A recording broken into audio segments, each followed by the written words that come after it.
TV7 Israel News is made possible thanks to your generous donations. Shalom, good evening. This is TV7 Israel News broadcast to you from Jerusalem, and in today's top stories. Israeli Prime Minister Benjamin Netanyahu stresses the need to produce a credible military threat against Iran and to garner the will to utilize the threat.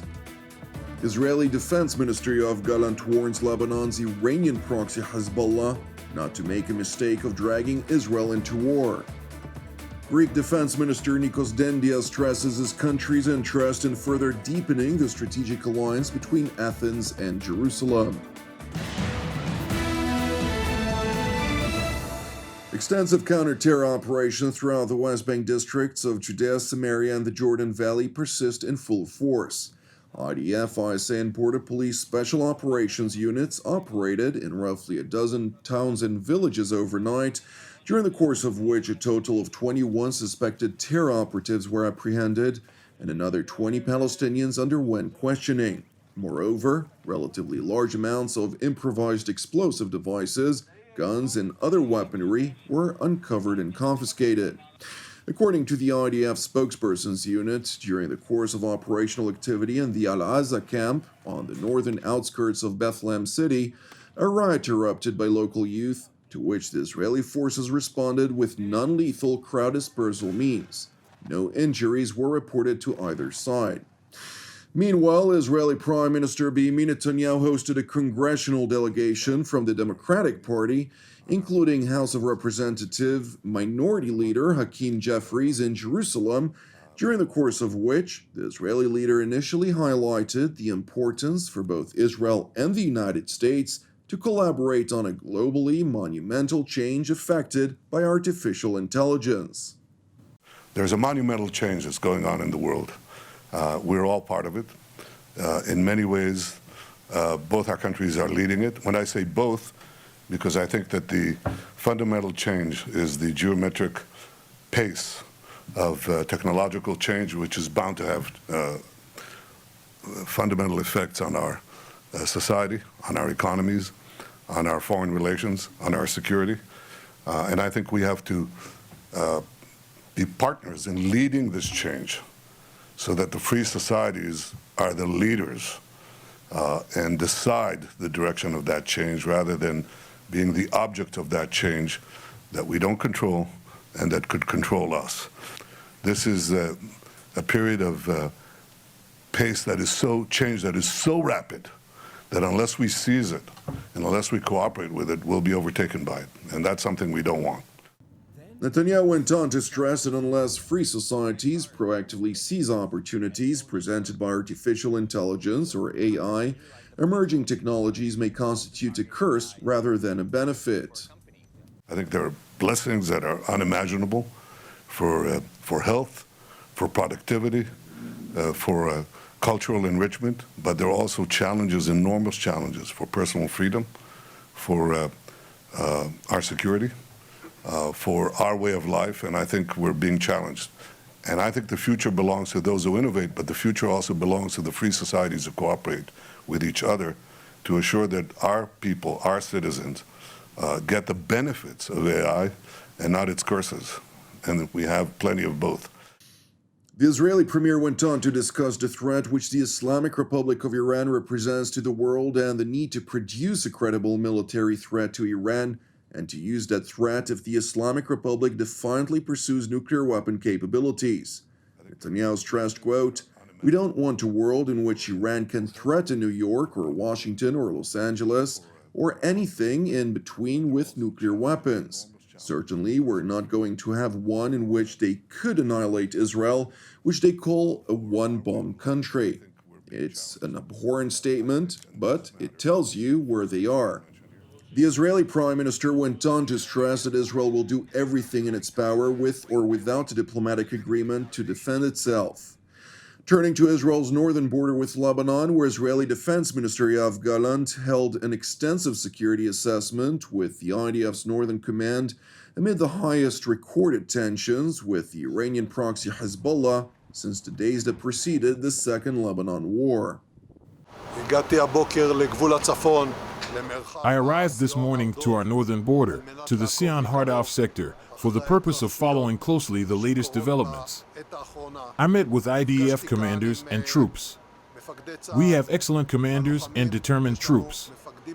We will know how to protect Israel's citizens and the state of Israel in any situation. Jerusalem's top defense official went on to level a serious threat to the Lebanese Iranian-proxy Hezbollah and its leader, Hassan Nasrallah. The enemy must understand that when we're talking about Israel's security, we are all united, and I warn Hezbollah and Nasrallah not to make a mistake. You've made mistakes in the past. You paid a heavy costs. If, God forbid, this area will escalate or combat incidents, we will return Lebanon to the Stone Age. We will not hesitate to utilize all of our power, and we will grind through every meter of Hezbollah and Lebanon if we are forced to do so. Don't make mistakes. We do not want war, but we are prepared to defend our citizens, our soldiers, and our sovereignty.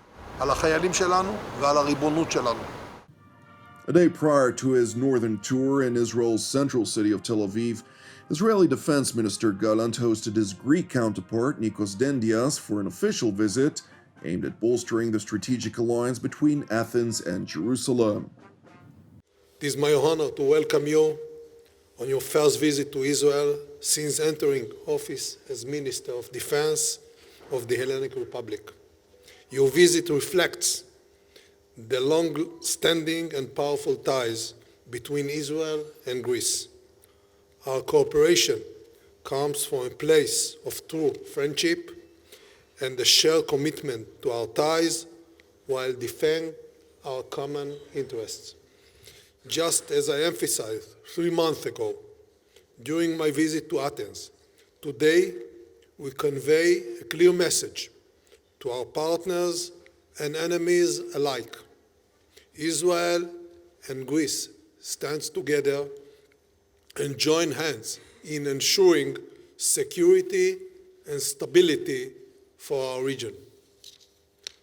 Our cooperation, together with our mutual partner Cyprus, is in fact a promise to our nation, a promise of peace and prosperity in the East Med region.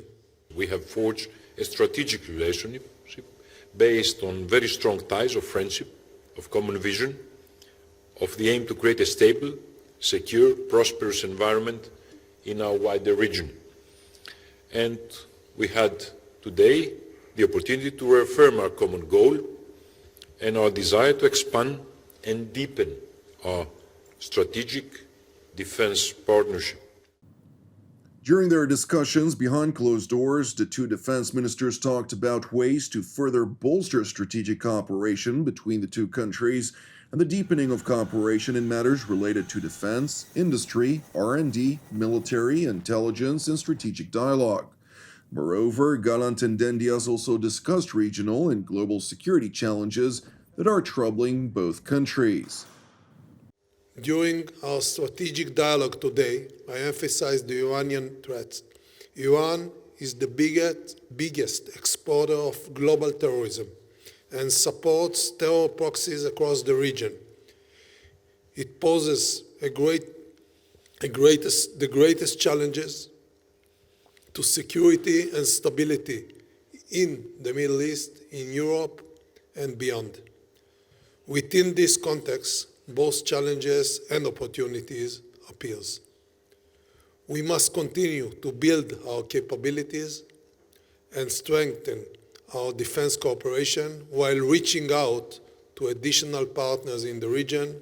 For us, Greece is not only a friend, but also a bridge to regional partners. We reaffirm our strong will, our commitment to address the challenges we are facing in our region. And please allow me to say openly, while I repeated between us, that Greece has always supported initiatives for the stability and the security in the Eastern Mediterranean. And we have built strong alliances with Israel and with other countries which share the same vision, which is namely to enter a new era of stability and prosperity in the region. It is important to know that while Israel's arch-enemy is the Islamic Republic of Iran, Greece, on the other hand, regards Turkey as its arch-rival, despite both of these countries being allies within the context of the North Atlantic Treaty Organization. However, a recent change in Ankara's foreign policy, which saw Turkey's relations improve with a list of regional countries, including Israel, the United Arab Emirates, and Greece itself, Greek Prime Minister Kyriakos Mitsotakis asserted, during a visit to Cyprus, that he recognizes an improvement of Euro-Turkic relations as an opportunity. Αυτή η διαφαινόμενη βελτίωση The apparent improvement both in Greek-Turkish and Euro-Turkish relations is an opportunity we should embrace on condition. And I want to underline these two words which the President referred to, that it's gradual and reversible. These are the two words that will act as a guide in this new effort, as we can be optimistic. But we are not naive at the same time. αισιόδοξοι, αλλά δεν είμαστε ταυτόχρονα και αφελείς. Thank you for watching TV7 Israel News. I would like to point out once more that TV7 Israel is a donation-based ministry. Therefore, if you're blessed by our productions and would like to help support keeping our programs on air, please consider making a donation. You can do so by visiting our website at www.tv7israelnews.com. Separately, I would like to continue encouraging you to pray for the peace of Jerusalem and salvation of Israel. Jonathan Essen wishing you an Erev Mevorach, and God willing, we'll see you again tomorrow at the same time.